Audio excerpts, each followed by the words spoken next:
Dear students, Assalamu alaikum. Welcome back for our next lecture on biological repair mechanisms. जैसे कि आप लोगों को पता है कि हम कुछ मैकेनिज्म्स ऑलरेडी पढ़ चुके हैं from the book introduction to genetic analysis. इसका जो 16 चैप्टर है वो हम लोग फॉलो कर रहे हैं। अच्छा, इसमें से हमने जो पहले 5 मैकेनिज्म्स हैं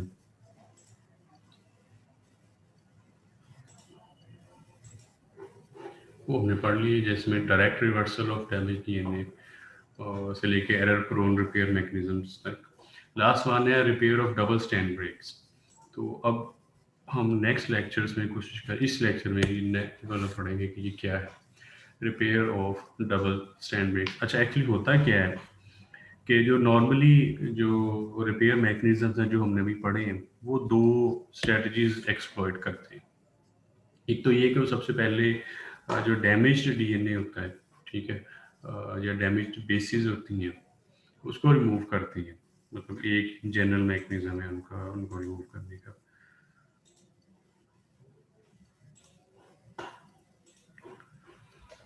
अच्छा, ठीक है, और उसके साथ कुछ करीबी डीएनए जो सीक्वेंसेस हैं वो भी रिमूव हो जाते हैं फ्रॉम वन स्ट्रैंड। जबकि जो दूसरा स्ट्रैंड होता है वो बिल्कुल नॉर्मल होता है, वो उसको as a template strand use करते हैं और उसकी वजह से नया डीएनए स्ट्रैंड सिंथेसाइज कर देते हैं, बिल्कुल ठीक हो जाता है।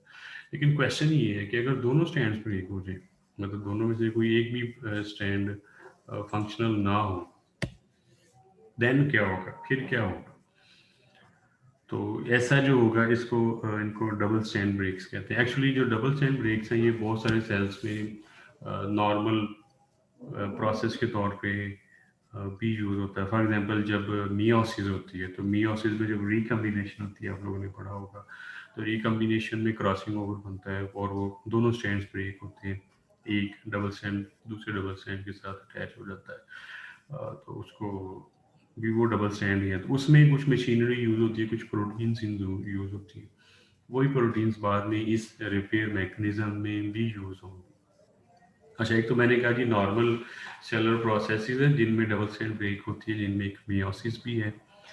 अच्छा, इसके अलावा खुद मतलब एक्सटर्नल इन्वायरमेंट से भी कुछ चीज़ें हैं, कुछ म्यूटेजेंस हैं, कुछ कंपोनेंट्स हैं, ये फैक्टर्स कह लें जो डबल स्टैंड ब्रेक्स को इंड्यूस कर सकते हैं। उनमें से एक है एक्स रेज। एक्स रेज जब डीएनए के साथ स्ट्राइक करेंगे डीएनए को, तो वो एक टाइप ऑफ म्यूटेशन काज करेंगे जिसको डबल स्टैंड ब्रेक कहते हैं। मीन्स वो डीएनए के दोनों स्ट्रैंड्स को अफेक्ट करते हैं। अच्छा, अब इसको रिपेयर करने के लिए काफ़ी सारे मैकेनिज्म्स हैं, लेकिन बेसिकली जो दो जनरल मैकेनिज्म्स हैं वो आगे हम डिस्कस करेंगे। तो ये चीज़ चले रहेगी कि अगर डबल स्टैंड ब्रेक जो रिपेयर ना हो तो उसकी वजह से कैंसर मतलब भी हो सकता है, ठीक है, फिर प्री कैंसर स्टेट आ सकती है या सेल डेथ शुरू हो जाती है। तो सेल डेथ ये इवन उससे भी वर्स है कि सेल्स फर्दर डिवाइड ना हो। तो जी, मतलब नॉर्मल प्रोसेस है सेल के अंदर, अभी मैंने आपको बताया था कि मियोसिस जब होती है, ठीक है, तो उसमें भी ये डबल स्टैंड ब्रेक होती है। इसके अलावा सेल के अंदर बहुत सारे अगर मतलब बाई प्रोडक्ट्स बने जिनको रिएक्टिव ऑक्सीजन स्पीशीज का नाम दिया जाता है, तो वो रिएक्टिव ऑक्सीजन स्पीशीज जो हैं उनकी वजह से भी डबल स्टैंड ब्रेक हो सकती है।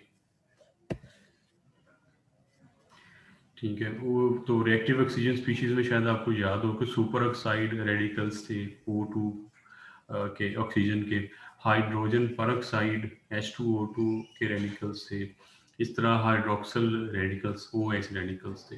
तो वो सेल के जो नॉर्मल प्रोसेसेस होते हैं, एरोबिक जो मैकेनिज्म है सेल की, उसमें ये रेडिकल्स प्रोड्यूस होते हैं, तो ये रेडिकल्स भी डीएनए को डैमेज कर सकते हैं, ठीक है। अच्छा, बाकी मतलब ये आयनाइजिंग रेडिएशन के थ्रू भी प्रोड्यूस हो सकते हैं।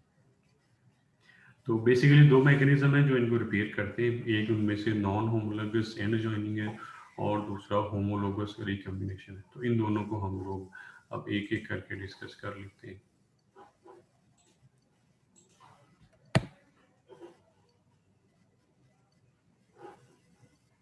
अच्छा, अब ये है कि जो नॉर्मली जो रिपेयर होती है, जो डीएनए जब डैमेज होता है तो उस वक़्त होता है जब सेल डिवाइड हो रहा होता है, ठीक है? ज़्यादातर जो मैकेनिज़्म रिपेयर मैकेनिज़म्स हैं, वो सेल के एस फ़ेज़ में एक्टिव होते हैं जब डिवीज़न शुरू होता है। तो अल्टीमेटली जब सेल डिवाइड होता है, रेप्लिकेशन होती है, रेप्लिकेशन में कोई एरर आ जाता है तो मतलब वो डिटेक्ट हो जाता है और उसको रिपेयर कर देते हैं।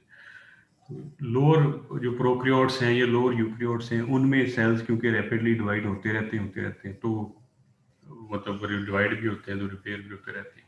लेकिन आपको ये भी आइडिया है कि जो यूकेरियोट्स हैं, हायर यूकेरियोट्स हैं, इनके cells, most of the cells जो है मैच्योर सेल्स हो जाते हैं, वो रेस्टिंग फेज में आ जाते हैं, वो फर्दर डिवाइड नहीं होते। तो अगर वो फर्दर डिवाइड ना हो रहे हों तो अल्टीमेटली उसमें रेप्लिकेशन भी नहीं होगी। तो अब अगर उनमें कोई ब्रेक आ जाती है, नॉन डिवाइडिंग सेल्स में कोई डबल स्टैंड ब्रेक आ जाती है, तो उसको फिर कैसे रिपेयर किया जा सकता है? तो उसको रिपेयर करने के लिए फिर ये जो मैकेनिज्म है, इसको हम लोग non homologous and joining repair mechanism कहते हैं। तो ये मतलब थोड़ा सा सिंपल है मैकेनिज्म। इसमें होता है एक्चुअली यही है कि फर्स्ट स्टेप जो है non homologous and joining repair में, इसमें दो इंपॉर्टेंट प्रोटीन्स हैं, KU70 और KU80। तो ये जो दोनों प्रोटीन्स हैं, ये एंजाइम्स कह लें, ये जो ब्रोकन एंड्स होते हैं जहाँ से डीएनए ब्रेक हुआ है उसके साथ अटैच हो जाते हैं। अटैच होने के बाद ये दो काम करते हैं। एक तो ये कि ये फर्दर प्रिवेंट करते हैं डीएनए डैमेज को, कि डीएनए फर्दर डैमेज ना हो। दूसरा, ये जो डीएनए के एंड्स होते हैं, यहाँ से ये कुछ जो स्ट्रैंड्स होंगे, ये कुछ बेसिस होंगे, उनको रिमूव कर देंगे, ट्रिम कर देंगे।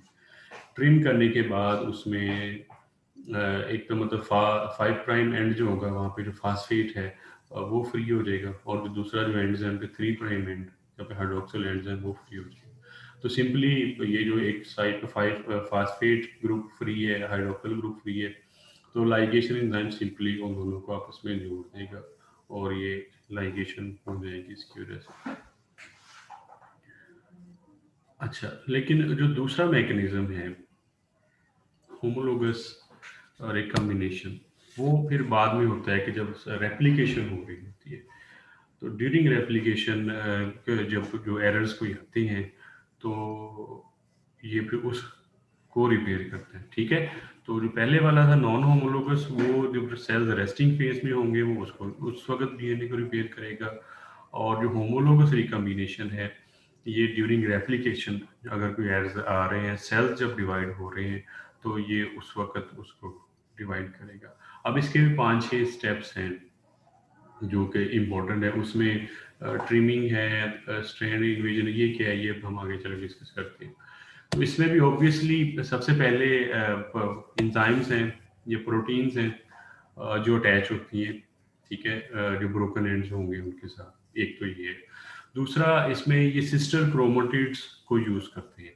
सिस्टर क्रोमेटिड्स क्या हैं? अब आपको पता है जब सेल डिवाइड हो रहा होता है तो जो क्रोमोसोम्स होते हैं वो मतलब डबल हो जाते हैं उनके जो स्ट्रैंड्स होते हैं, ठीक है? 2 क्रोमेटिड्स बन जाते हैं। तो एक क्रोमेटिड अगर ब्रोकन है तो ये दूसरा जो क्रोमेटिड होगा उसको एज ए टेम्पलेट वो यूज़ करेंगे और उसकी रिपेयर करेंगे।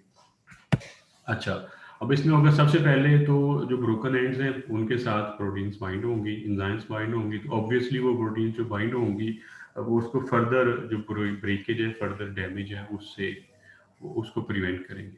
अच्छा, फिर वो क्या करेंगे, जो बाइंडिंग प्रोटीन्स हैं they will trim the 5 prime ends to expose single strand regions, ठीक है जी? तो वो ओवरहैंग थी जैसे ब्रेक हुआ है, तो इसके 5 प्राइम एंड्स जो होंगे उनको रिमूव करके इधर से भी और इधर से, तो ये ओवरहैंग्स जनरेट कर देंगे, ठीक है? अच्छा, अब ये जो ओवरहैंग्स जनरेट हो जाएंगे तो इन पे फिर कुछ मज़ीद प्रोटीन्स बाइंड होंगी।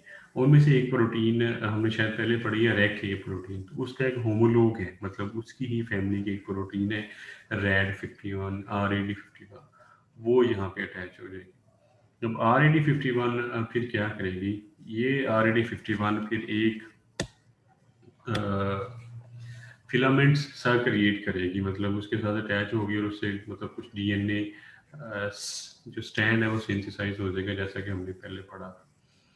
तो वो जो डीएनए स्टैंड सिंथेसाइज होगा, जो फिलामेंटस डीएनए बनेगा, वो फिर क्या करेगा कि जो सिस्टर क्रोमेटिड था मतलब जो नॉर्मल सिस्टर क्रोमेटिड था, वहाँ से इसकी जो होमोलोगस रीजन है उसको सर्च करेगा, ठीक है, जिसको स्ट्रैंडिंग रीजन कहते हैं। सर्च करने के बाद इस जो डैमेज डीएनए था, उसका जो 3 प्राइम एंड्स होंगे वो इसके अंदर इंसर्ट हो जाएंगे, ठीक है। 3 प्राइम एंड्स इंसर्ट होंगे तो वहाँ से फिर 3 प्राइम एंड्स की वजह से एक स्ट्रक्चर बन जाएगा जिसको डी लूप का नाम दिया जाता है, ठीक है, ये वाला डी लूप। उसके बाद जो दोनों 3 प्राइम एंड्स होंगे वहाँ से डीएनए की सिंथेसिस शुरू हो जाएगी। तो ऑब्वियसली डीएनए सिंथेसाइज होता रहेगा तो अनटिल वो बिल्कुल कंप्लीटली सिंथेसाइज हो जाए, फिर वो जो नॉर्मल स्ट्रैंड था वो अलहदा हो जाएगा और न्यूली सिंथेसाइज स्ट्रैंड बिल्कुल अलहदा हो जाएगा। अल्टीमेटली जो यहाँ पे थोड़ी सी ब्रेकेज रह जाएगी, उसको लाइगेज एंजाइम इनको ज्वाइन कर देगी। अच्छा, अब यहाँ पे एक चीज़ हमने पढ़ी थी कि डीएनए की जो रेप्लिकेशन है वो कंजर्वेटिव होती है या नॉन कंजर्वेटिव होती है। यहाँ हमने देखा, पहले हमने देखा था कि वो नॉन कंजर्वेटिव थी, एक नया स्ट्रैंड बनता था, एक ओल्ड स्ट्रैंड होता था। यहाँ पे जो ये रिपेयर होती है ये कंजर्वेटिव टाइप है कि इसमें जो 2 स्ट्रैंड्स नए बन रहे हैं वो बिल्कुल नए हैं, बिल्कुल न्यू स्ट्रैंड है, ठीक है। ये थोड़ा सा आप लोगों ने याद रखना है कि जो होमोलोगस रिकॉम्बिनेशन रिपेयर है, तो जो नए डीएनए स्ट्रैंड्स बनते हैं they are formed by sorry semi conservative type of synthesis, ठीक है। डीएनए मतलब सेमी कंजर्वेटिव नॉर्मल, लेकिन ये कंजर्वेटिव हो गया। तो ये इसके लिए इतना ही है इस टॉपिक के लिए। नेक्स्ट इंशाल्लाह फिर अब हम देखते हैं, शायद जीन थेरेपी से हम लोग अपना स्टार्ट करेंगे। Thank you.